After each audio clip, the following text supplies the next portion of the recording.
Perkenalkan, nama saya Rafael Maramis dengan akhiran NIM 0063. Saat ini saya akan memenuhi tugas yang diberikan oleh Mner Arisendo di mata kuliah Hukum Acara dan Praktik Peradilan Mahkamah Konstitusi. Saat ini saya akan menjelaskan sedikit terkait dengan aspek-aspek umum dalam peradilan Mahkamah Konstitusi. Sebelum kita masuk dalam inti pembahasan, saya ingin menjelaskan sedikit tentang Mahkamah Konstitusi. Mahkamah Konstitusi ini adalah lembaga negara yang berwenang untuk mengadili setiap perkara konstitusional dan juga memiliki hukum acara tersendiri yang diatur dalam Undang-Undang Nomor 24 Tahun 2003 tentang Mahkamah Konstitusi, sebagaimana telah diubah dengan Undang-Undang Nomor 8 Tahun 2011 serta peraturan Mahkamah Konstitusi dan lain sebagainya. Dan hukum acara Mahkamah Konstitusi menekankan prinsip cepat, sederhana, dan biaya ringan, serta menjunjung tinggi keadilan konstitusional. Aspek yang pertama ada permohonan. Permohonan adalah pintu masuk suatu perkara di Mahkamah Konstitusi.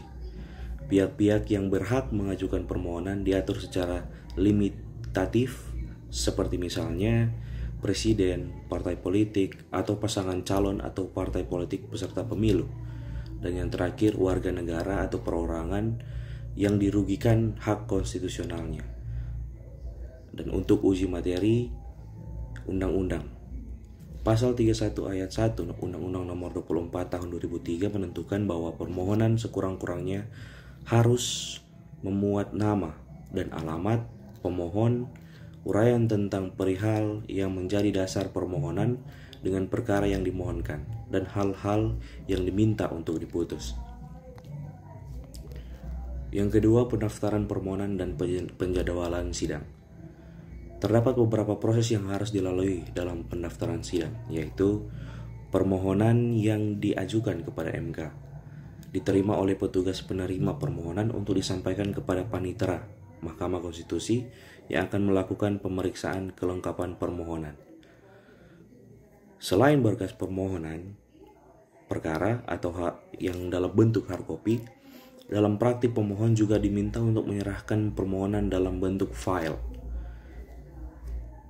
Pemeriksaan yang dilakukan oleh panitera ini bersifat kelengkapan administratif, meliputi jumlah rangka permohonan, surat kuasa, kejelasan identitas, serta daftar alat bukti. Permohonan yang dinyatakan belum lengkap belum dapat dicatat dalam buku registrasi perkara konstitusi. Ini merupakan catatan-catatan dalam pendaftaran permohonan dan penjadwalan sidang. Juga ada satu metode untuk mengajukan permohonan dalam peradilan Mahkamah Konstitusi, yaitu via online.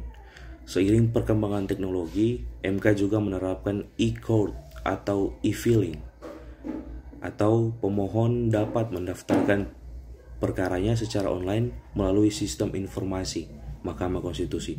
Tujuannya adalah meningkatkan transparansi, efisiensi, dan akses keadilan.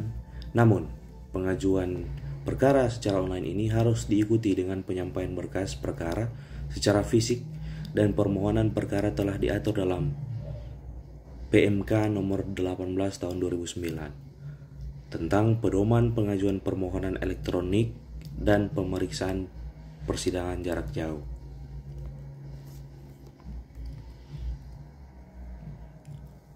Berbicara tentang persidangan jarak jauh, Mahkamah Konstitusi menerapkan mekanisme telekonferensi atau sidang daring, terutama pasca pandemi COVID-19. Hal ini dimungkinkan dengan dasar hukum peraturan Mahkamah Konstitusi. Persidangan jarak jauh bertujuan menjamin efisiensi, keamanan, serta tetap menjaga prinsip keterbukaan.